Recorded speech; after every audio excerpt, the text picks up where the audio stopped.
Konoha की गहरी अंधेरी root सुविधाओं में डांजो शिमूरा अपने सलाहकारों के साथ बैठा था। उसके चेहरे पर शांति थी, लेकिन उसकी आंखों में नारुतो की अप्रत्याशित शक्ति का गुस्सा साफ झलक रहा था। डांजो सख्त आवाज में, हिरुजेन ने नारुतो को राष्ट्रीय प्रतीक घोषित करके उसे मेरे नियंत्रण से बाहर कर दिया है। यह एक मूर्खतापूर्ण चाल है। वह लड़का एक वेपन है, एक व्यक्ति नहीं। उसकी ताकत, वह अकात्सुकी और यहां तक कि ओरोचिमारू को भी चकनाचूर कर सकता है। अगर हम उसे रूट में नहीं ला सकते। उसने अपने दाहिने हाथ में लगे शरिंगन को छुआ। डांजो, तो वह कोनोहा के लिए बहुत बड़ा खतरा है। मैं एक अस्थिर जिनचुरिकी को खुली छूट नहीं दे सकता। रूट के एजेंटों को तैयार रहने का आदेश दिया जाता है। अगर जिराया या ककाशी किसी भी समय उससे दूर होते हैं, तो कोड 5 एक्स सक्रिय किया जाएगा। नारुतो उजुमाकी को न्यूट्रलाइज करने का अंतिम आदेश जारी किया जाता है। यह एक गुप्त राजनीतिक मृत्यु आदेश था। कोनोहा की सत्ता की नींव में एक बार फिर जहर फैल चुका था। उसी क्षण जिराया और नारुतो, जो कोनोहा के पास एक दूरस्थ प्रशिक्षण मैदान में चक्रा नियंत्रण पर काम कर रहे थे, अचानक गायब हो गए। एक शक्तिशाली समनिंग जुत्सु ने उन्हें खींच लिया था। वे माउंट म्योबोकू के हरे भरे शांत वातावरण में गिरे। उनके सामने महान फुकासाकू खड़े थे, जिनकी पत्नी शिमा भी उनके साथ थीं। फुकासाकू गंभीर स्वर में, जीराया नरूटो, स्वागत है। तुम दोनों को तुरंत यहां बुलाया गया है। महान गामा ऋषि एल्डर टोड सेज तुम्हें देखना चाहते हैं। नारुतो और जिराया हैरान थे। उन्होंने जल्दी से उन्हें फॉलो किया। महान आर्शी, जो एक विशालकाय और बूढ़े मेंढक थे, अपनी पीठ पर झुके हुए थे। महान गामा ऋषि कमजोर लेकिन बुद्धिमानी भरी आवाज में, नारुतो उज़ुमाकी, तुम एक तूफान हो जिसका जन्म हुआ है। मैंने भविष्य में देखा है। अकात्सुकी के पार भी इससे भी ज्यादा भयानक दुश्मन आ रहे हैं। तुम्हारे अंदर की शक्ति, वह विशाल है, लेकिन कच्ची है। तुम्हें अपनी चाक्रा को जल्दी से नियंत्रित करना और उसकी पूरी क्षमता को सही और शुद्ध रूप में उपयोग करना सीखना होगा। नारुतो ने तुरंत सिर हिलाया। नारुतो, दृढ़ता से, मैं करूंगा। मैं जल्दी से जल्दी यह करूंगा। मैं किसी को भी मेरे गांव या मेरे दोस्तों को चोट पहुंचाने नहीं दूंगा। जैसे ही जिराया और फुकासकुआ ऋषि की चेतावनी के बारे में बात करने लगे, नारुतो ने जिज्ञासा से आसपास की अनोखी मेंढक सभ्यता को देखना शुरू कर दिया। तभी कुर्मा की आवाज उसके मन में गूंजी। कुरामा, मन में, अप्रत्याशित रूप से शांत। उस बूढ़े मेंढक को ध्यान से देखो और जिरैया को देखो। वे सेज हैं। तुम्हारे अंदर की शक्ति प्रकृति से सीधे जुड़ी हुई है। बेवकूफ, उनसे सेज जूट्सु सीखने को बोलो। ये वह ताकत है जिसकी तुम्हें सबसे ज्यादा जरूरत है। नारुतो कुछ देर तक सोचने लगा। कुर्मा मुझे क्यों कुछ ऐसा सीखने को कहेगा जिससे मैं और मजबूत हो जाऊं। लेकिन उसे लगा कि शायद कुरामा को भी अकत्सुकी और ओरोचिमारू से नफरत है। नारुतो, फोकासाकू से, फोकासाकू सामा, मुझे सेज जुट्सु सिखाए। जिराया और फोकासाकू दोनों ने एक दूसरे की ओर देखा। जिराया को अपनी अधूरी सेज मोड याद आई और उन्होंने सोचा कि यह कितना खतरनाक विचार था। जिराया, नारुतो, क्या तुम जानते हो कि तुम क्या कह रहे हो? अगर तुम फेल हुए तो तुम। फोकासाकू मुस्कुराते हुए, शांत हो जाओ जिराया। इस बच्चे की आंखों में संकल्प है। हम इसे सिखाएंगे। फोकासाकू ने तुरंत नारुतो को टोड ऑयल से रंगा। यह ऑयल नेचुरल एनर्जी को आकर्षित करता था। जिराया और फुकासाकू घबराए हुए थे। अगर नारुतो ने नेचुरल चाक्रा को बहुत तेजी से खींच लिया, तो वह एक मेंढक की मूर्ति में बदल जाएगा।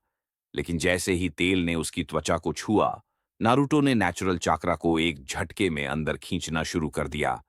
हैरानी की बात, नारुतो का शरीर हिलता भी नहीं था। उस पर मेंढक की कोई विशेषता नहीं आई, लेकिन उसकी आंखें पीली हो गईं और उसके चारों ओर एक शांत शक्तिशाली आभा मंडल बन गया।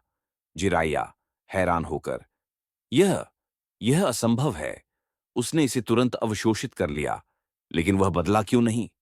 फुकासाकू ने नारुतो को अपने चाक्रा को थोड़ा रिलीज करने को कहा। उन्होंने ध्यान से देखा और उनकी आंखें चमक उठीं।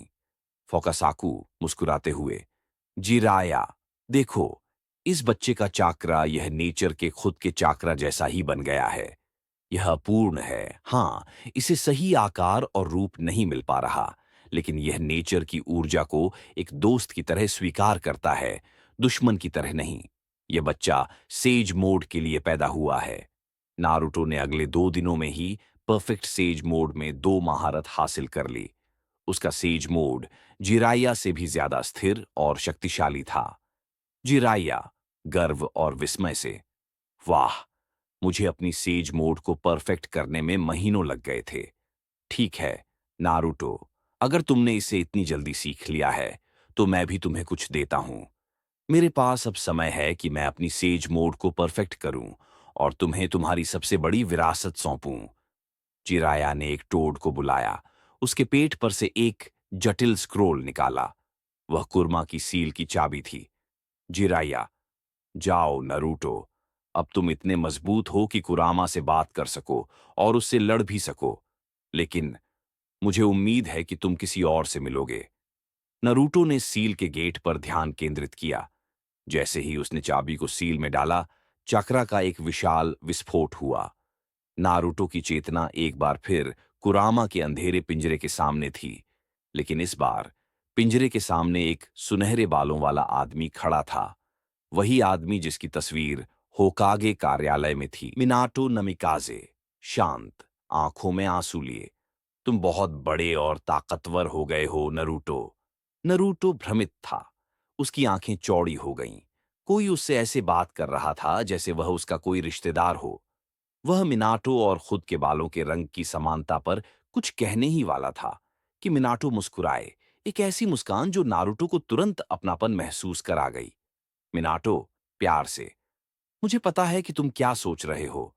हाँ, नारुतो, मैं तुम्हारा पिता हूं, मिनाटो नामिकाजे, फोर्थ होकागे। नारुतो की आंखों में आंसू भर आए।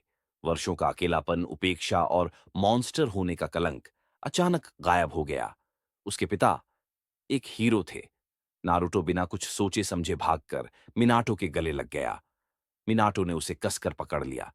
नारुतो रोते हुए, आप यहां हैं। मुझे लगा मुझे लगा कि मैं हमेशा अकेला था। मुझे क्यों छोड़ दिया? मिनाटो भावुक होकर नारुतो के सुनहरे बालों को सहलाते हुए, माफ करना मेरे बेटे, मैं तुम्हें कभी नहीं छोड़ना चाहता था। हमें तुम्हें बचाना था। मिनाटो ने नारुतो को कुर्मा को सील करने की पूरी कहानी बताई। मिनाटो, जब मैं नाइन टेल्स को तुम्हारे अंदर सील करने जा रहा था, तब एक मास्क्ड मैन आया था। वह अकत्सुकी के पीछे असली दिमाग है। और जब मैं सील पूरी करने वाला था, एक आवाज ने मुझे रोका। वह आवाज, वह नेचर की शक्ति की थी, एक प्राकृतिक शक्ति जिसने मुझसे कहा कि कुरामा को पूरी तरह से सील मत करो। भविष्य को इस बच्चे और इस शक्ति की जरूरत होगी, उसने कहा। ऐसा लगा जैसे प्रकृति खुद मुझसे बात कर रही हो। उस दिन मुझे पता चला कि तुम्हारी नियति इस दुनिया के रक्षक की है, नरूटो। जैसे ही मिनाटो ने अपनी बात पूरी की, सील के गेट के पास एक और लाल बालों वाली महिला की छवि दिखाई दी। उसकी सुंदर लेकिन मजबूत आंखें नरूटो को देखते ही नम हो गईं। कुशीना उजुमाकी, आंखों में अथाह प्यार लिए। नरूतो, तुमने हमेशा हमें गर्व महसूस कराया है। नरूटो भागकर अपनी मां के गले लगा। तीनों एक दूसरे के गले मिले और उनकी चेतना में देर तक बातें चलती रहीं।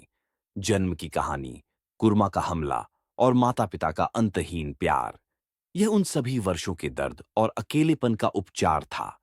जब नारुतो की चेतना में बहुत देर हो गई, तो मिनाटो और कुशीना की छवियां फीकी पड़ने लगीं। उनका समय समाप्त हो गया था। कुशीना मुस्कुराते हुए, आंसू पोंछते हुए, प्यारे नारुतो, हमेशा मजबूत रहना। मिनाटो, मेरे बेटे, मैं अब तुम्हारे लिए कुछ नहीं कर सकता, लेकिन मैंने तुम्हारे लिए अपनी सबसे बड़ी jutsus के स्क्रोल्स छोड़े हैं। फ्लाइंग थंडर गॉड jutsu के स्क्रोल। उन्हें जिराया से लेना और उन्हें मास्टर करना। ये निंजुत्सु तुम्हें दुनिया में सबसे तेज शिनोबी बना देगा। समय आ गया है। जाओ और अपनी दुनिया को बचाओ। तीनों ने अंतिम बार एक दूसरे को गले लगाया। नारुतो रोना रोकने की कोशिश करते हुए, अलविदा माँ, अलविदा डैड, मैं आपको निराश नहीं करूंगा। जैसे ही मिनाटो और कुशीना गायब हुए, कुरामा ने पिंजरे के पीछे से अपनी दहाड़ को फुसफुसाहट में बदल दिया। कुरामा प्रशंसा करते हुए, तुम्हारे पिता, वह फ्लाइंग रेजिन jutsu वास्तव में एक उत्कृष्ट जुत्सु है। ये तुम्हें अजेय बना देगा। अब जब तुम मुझे खोल सकते हो, तो हम अकात्सुकी के उस मास्क्ड मैन को ढूंढेंगे। मैं उसका सामना करने के लिए और इंतजार नहीं कर सकता। नारुतो पूरी तरह से भावनात्मक लेकिन ताकतवर महसूस कर रहा था। वह सेज मोड का स्वामी था। उसके अंदर की सील खुल चुकी थी और उसे पता था कि उसका परिवार कौन है। अब वह अपने मिशन के लिए तैयार था। नारुतो और जिराया कोनोहा से बाहर थे। अकत्सुकी ने विलेज पर अटैक के दिया। पेन अपने सभी पाथ्स के साथ अकात्सुकी को लेकर आया था। नारुतो को पकड़ने के लिए टोबी उनके साथ नहीं आया था। विलेज में पैन के एनिमल पाथ की समनिंग्स घूमने लगी और तबाही मचाने लगी। डाइडारा ने सस्के पर अटैक किया। काकाशी उसके साथ था। सस्के ने अपनी शैरिंगन और चिडोरी ब्लेड का इस्तेमाल करते हुए काकाशी के कमुई के समर्थन से डीडारा को विस्फोटक मिट्टी के ढेर के नीचे दबा दिया था, जिससे उसकी मौत हो गई थी। गाय अपनी सातवां गेट खोलकर किसामे को अपनी असाकुजाकू और हिरुदोरा जैसी शक्तिशाली तकनीकों से बुरी तरह घायल कर चुके थे। किसामे अपनी सैमेहाडा को पकड़कर लड़खड़ा रहा था। इसी बीच इटाची उचिहा, जो अचानक प्रकट हुए थे, उन्होंने सस्के और काकाशी को पेन के एक पाथ से बचाया। इटाची गंभीर, जल्दबाजी मत करो, डिडारा और किसामे को भूल जाओ। पेन, वह अकेला ही अकात्सुकी की पूरी ताकत है। मेरी आंखें अब तुम्हारा बचाव नहीं कर सकती। सस्के, नारुतो को बुलाओ। वही एकमात्र व्यक्ति है जो उसे रोक सकता है। कोनोहा के विनाश को देखकर इटाची की आंखों में दर्द था, लेकिन वह जानता था कि अब पीछे हटने का समय नहीं था। पेन को पता चल गया कि इटाची विलेज का स्पाई है जो अकात्सुकी में था। अंधेरे में डैंजो के रूट एजेंट चुपचाप घायल शिनोबी को निशाना बना रहे थे, जो अकात्सुकी की आड़ में अपने गुप्त उद्देश्यों को पूरा कर रहे थे। डांजो ने गुप्त रूप से पेन को कुछ रणनीतिक जानकारी लीक की थी, ताकि उसकी शक्ति के डर से वह खुद को कोनोहा का अगला होकागे घोषित कर सके। पेन का डेवापात मुख्य शरीर आसमान में तैर रहा था। उसके चेहरे पर शून्य भाव था। उसके चारों ओर 5 अन्य पेन पाथ्स खड़े थे। पेन ने ऑल माइटी पुश का इस्तेमाल करके पूरे कोनोहा को मिट्टी में मिला दिया था। सस्के और काकाशी ने नारुतो के लिए मसाज भेज दिया था। जिराया ने ट्रेनिंग करते हुए नारुतो को मैसेज दिया। वह जल्दी से चलने के लिए तैयार हो गया। उन्होंने रिवर्स समनिंग का इस्तेमाल करने के लिए एक टोड को कोनोहा भेज दिया। कोनोहा अब धूल और धुएं के एक भयानक बवंडर के सिवा कुछ नहीं था। पेन के ऑलमाइटी पुश ने गांव को पूरी तरह से जमीन से मिटा दिया था। जहां कभी घर और दुकानें थीं, वहां अब सिर्फ एक विशाल गहरा गड्ढा था। अकत्सुकी के आक्रमण ने कोनोहा के शिनोबी को बिखेर दिया था। काकाशी, सस्के, माइट गाय, हिरुजिन, सारुतोबी और त्सुनाडे एक दूसरे को कवर करते हुए ध्वस्त होकागे भवन के पास खड़े थे। उनके चारों ओर अन्य शिनोबी घायल पड़े थे। माइट गाय ने अपनी सारी ताकत इकट्ठा कर ली थी। माइट गाय चिल्लाते हुए, चाहे मेरी जान चली जाए, मैं तुम्हें एक और कदम आगे नहीं बढ़ने दूंगा। उसने अपने शरीर के चारों ओर हरे रंग के भयंकर चक्रा को केंद्रित करना शुरू कर दिया। 8वीं गेट खोलने का मतलब था निश्चित मृत्यु, लेकिन कोनोहा की रक्षा के लिए वह तैयार थे। माइट गाय, 8वीं gate, gate of death, open. डीवापाथ ने अपना हाथ ऊपर उठाया। उसकी आंखें माइट गाय पर टिक गईं। वह गाय पर एक और ऑलमाइटी पुश से हमला करने ही वाला था। पेन के चेहरे पर हल्की सी मुस्कान थी, जैसे वह इस अंतिम बलिदान का इंतजार कर रहा हो। तभी पेन के ठीक सामने हवा फट गई। एक सुनहरी 3 पंखों वाली कुन्नाई आसमान से गुजरती हुई आई और डेवापाथ के सामने की जमीन में जा ढंसी। कुनाई के निशान पर बिजली की गति से नारुतो उजुमाकी का शरीर प्रकट हुआ। यह फ्लाइंग थंडर गॉड जुत्सु का एक अपूर्ण लेकिन कार्यात्मक टेलीपोर्टेशन था। नारुतो अब वह चुनिन नहीं था जिसे सब जानते थे। उसके शरीर पर एक नया अविश्वसनीय चाक्रा क्लोक था। क्लोक के किनारों पर आग जैसी लपटें झिलमिला रही थीं, लेकिन यह आग विनाश की नहीं, बल्कि शक्ति, गर्माहट और कुरामा की प्राचीन ऊर्जा की थी। उसके सीने, कंधों और पेट पर बने चमकदार गोल चिन्ह सील और शक्तिवृत्त दोनों की तरह धड़क रहे थे, मानो हर धड़कन के साथ उसकी शक्ति दुनिया को चुनौती दे रही हो। जहां साधारण चोगा हवा में हिलता है, यह वाला सांस लेता हुआ महसूस हो रहा था।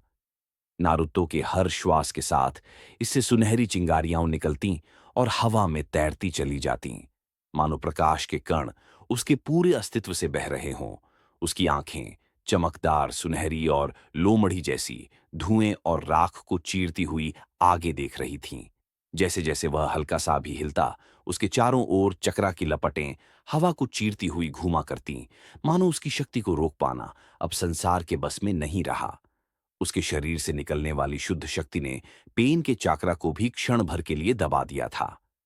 पेन के एनिमल पाथ ने प्रतिक्रिया करने की कोशिश की, लेकिन बहुत देर हो चुकी थी। नारुतो ने अपने हाथ में एक रसेंगान को केंद्रित किया। यह रसेंगान अब सफेद सोने के रंग में चमक रहा था, जिसमें एक मिनी नेबुला घूम रहा था। यह सेज मोड और कुरामा चाकरा का मिश्रण था। नारुतो शांति से लेकिन दृढ़ आवाज में, रसेंगान। उसने तुरंत आगे टेलीपोर्ट किया और रसेंगान को सीधे एनिमल पाथ के सीने में घुसा दिया। पाथ का शरीर एक पल में ध्वस्त हो गया और वह जमीन पर गिर गया। एक ही झटके में पेन के 6 पाथ्स में से एक पाथ खत्म हो गया। हर कोई, पेन, सस्के, ककाशी, गाय और यहां तक कि इटाची भी इस गति और शक्ति को देखकर स्तब्ध रह गए। नारुतो क्षण भर का इंतजार किए बिना 100 शैडो क्लोन्स बनाए। नारुतो, सबको यहां से निकालो, ये युद्ध मेरा है।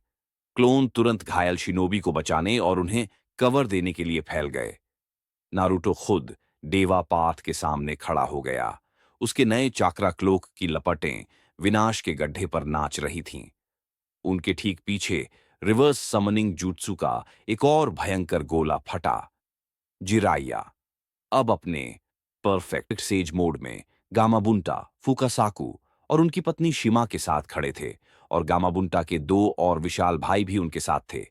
जिराया शांत, गर्वित मुस्कान के साथ, माफ करना, हमें थोड़ी देर हो गई, लेकिन अब तुम्हारे लिए यह एक नया खेल है। हीरो आ गया है। नारुतो और पेन, 2 शक्तिशाली विरोधी, कोनोहा के खंडहरों के बीच एक दूसरे का सामना कर रहे थे। एक तरफ प्रतिशोध और विनाश का प्रतीक, दूसरी तरफ आशा और परिवार की प्रतिज्ञा। अगली वीडियो में आपको इस कहानी का अगला भाग देखने को मिलेगा। चैनल को सपोर्ट करें और वीडियो को प्यार दें।